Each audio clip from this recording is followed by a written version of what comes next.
নামাজ রোজা পড়া এত কঠিন না, এমনকি দাড়ি রাখাও এত কঠিন না। যত কঠিন হলো যুবকদের জন্য যৌবনকে নষ্টামি, নোংরামি এবং জেনা ব্যভিচার থেকে বাঁচানোর মতো কঠিন এরকম আরেকটা, এটা যতটা কঠিন এরকম অন্য কোনটা কঠিন না। আর এই জন্যই নবী করিম সাল্লাল্লাহু আলাইহি সাল্লাম বলেছেন, মাইয়াদমান লি মা বাইনা লিহিয়াইহি ওয়া মা বাইনা রিজলাইহি আদমান লাহুল জান্নাহ।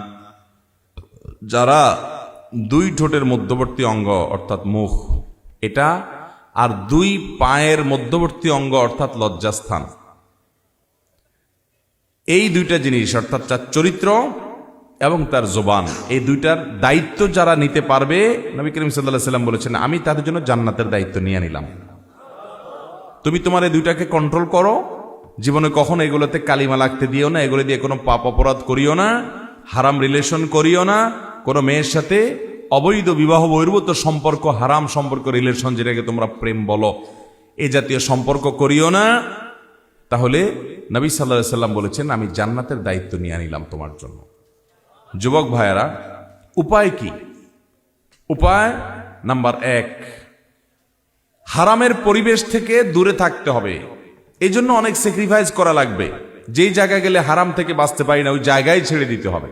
ফেসবুকে গেলে চোখের হেফাজত করতে পারি না, ইচ্ছায় অনিচ্ছায় দেখা লাগে, তাহলে ফেসবুকই বাদ। যে পেজ থেকে, যে আইডি থেকে এগুলো অনবরত আসে, এগুলো সব আনফলো।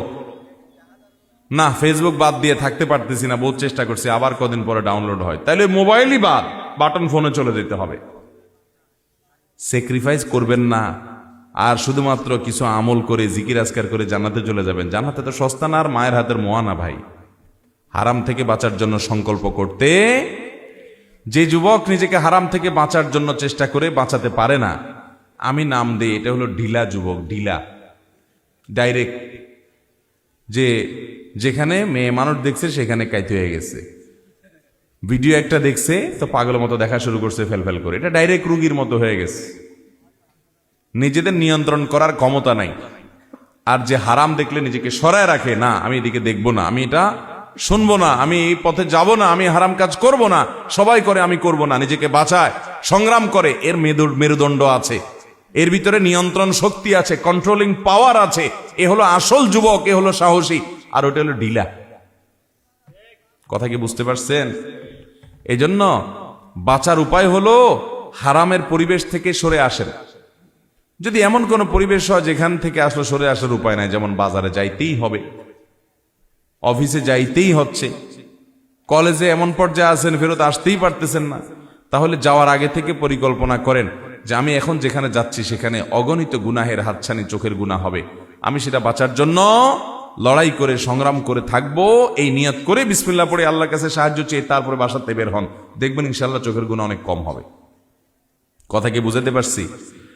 এটা হলো 1 নম্বর কাজ, যে হারাম থেকে, হারামের পরিবেশ থেকে বাঁচার জন্য চেষ্টা করেন, সংগ্রাম করেন। নাম্বার 2, আপনি যৌবনকে হেফাজত করার জন্য, যৌবনকে কালিমা মুক্ত করার জন্য আপনি নেককার মানুষগুলোর সোহবত এবং সান্নিধ্যে থাকবেন। আল্লাহ ওয়ালা, মুত্তাকি, পরহেজগার, আমলদার। এক ব্যক্তি নবী করিম সাল্লাল্লাহু আলাইহি ওয়াসাল্লামের কাছে এসে বলছে, ইয়া রাসূলুল্লাহ, আমি জেনা করতে চাই, মেয়েদেরকে দেখলাম আর জেনা করতে মনে চায়, আমি জেনা করতে চাই। জেনা তো ইসলামে জায়েজ না, এখন করতে গেলে তো আপনার নিষেধাজ্ঞার কারণে মুসলমান, আমি করতেও পারি না, আপনি আমাকে দেখেন পারমিশন দিতে পারেন কিনা, যে আমার জন্য হালাল হয় কিনা, তাহলে আমি করতে চাই। দেখেন সাহাবী কোন অপরাধের কথা মনে আসলে আমরা হলে তো বলতাম না, হুজুরের সামনে যে ফেরেশতা সাজতাম, তাই না? তাদের মনের সব সমস্যার কথা তারা নবীজিকে বলতেন, নবীজি সাল্লাল্লাহু আলাইহি ওয়াসাল্লাম তাদেরকে ট্রিটমেন্ট করতেন, সমাধান দিতেন।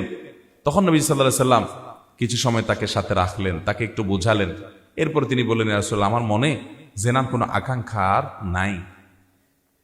এই জন্য নেককার, মুত্তাকি, পরহেজগারদের সাক্ষাতে, সান্নিধ্যে যত বেশি থাকবেন তত দেখবেন আপনি এই গুনাহগুলো থেকে বাঁচতে পারছেন, যৌবনকে হেফাজত করতে পারছেন। আমি প্রায়শ বলি, সোনার হরিণ পাওয়া, আলাদিনের চেরাগ পাওয়া যত কঠিন এই যুগে, সেই যুবক যুবতী পাওয়া তার চাইতে কঠিন যে যুবক যুবতীর যৌবনে কোনো কালিমা লাগে নাই, পুরো যৌবন পার করছে, বুকে হাত দিয়ে বলতে পারবে যে হ্যাঁ, কোনো মেয়ের সাথে কখনো হারাম সম্পর্ক করি নাই, হারাম সংস্পর্শে যাই নাই, চরিত্রকে বাঁচাতে পারছি, এরকম যুবকের পরিমাণ একেবারেই কম। নাই বললে ভুল হবে, আছে, পরিমাণে অনেক কম সোনার হরিণ। আল্লাহ তাআলা আমাদেরকে সেই সোনার হরিণ হওয়ার তৌফিক দান করুন। সেই সাথে ভাই আরেকটা দোয়াও করবেন আল্লাহ তাআলার কাছে। কি করবেন? দোয়া করবেন আল্লাহ তাআলার কাছে। দোয়া কি? দোয়া হলো আল্লাহুম্মা ইন্নী আউযু বিকা মিনাল ফিতানি মা যাহারা মিনহা ওয়া মা বাতান। আল্লাহ, আপনার কাছে আমরা পানা চাই, ফিতনা থেকে পানা চাই, মেয়েদের ফিতনা থেকে, নানামুখী ফিতনা থেকে পানা চাই। নামাজের শেষ বৈঠকে নবীজি সাল্লাল্লাহু আলাইহি ওয়াসাল্লাম একটা দোয়া পড়তেন, আল্লাহুম্মা ইন্নী আউযু বিকা মিন আযাবি জাহান্নাম ওয়া মিন আযাবিল কবর ওয়া আউযু বিকা মিন ফিতনাতিল মাহইয়া ওয়াল মামাত ওয়া আউযু বিকা মিন শাররি ফিতনাতিল মাসীহিদ দাজ্জাল। আল্লাহ, জীবন এবং মরণের সব ফিতনা থেকে পানা চাই। এগুলা ফিতনা ভাই, ঈমান ধ্বংস করার জন্য হাজারটা কাঁটা আসবে কিয়ামতের আগে। আল্লাহ তাআলা আমাদেরকে সেগুলো থেকে বেঁচে থাকার তৌফিক দান করুন। চেষ্টা করব তো সবাই ইনশাআল্লাহ।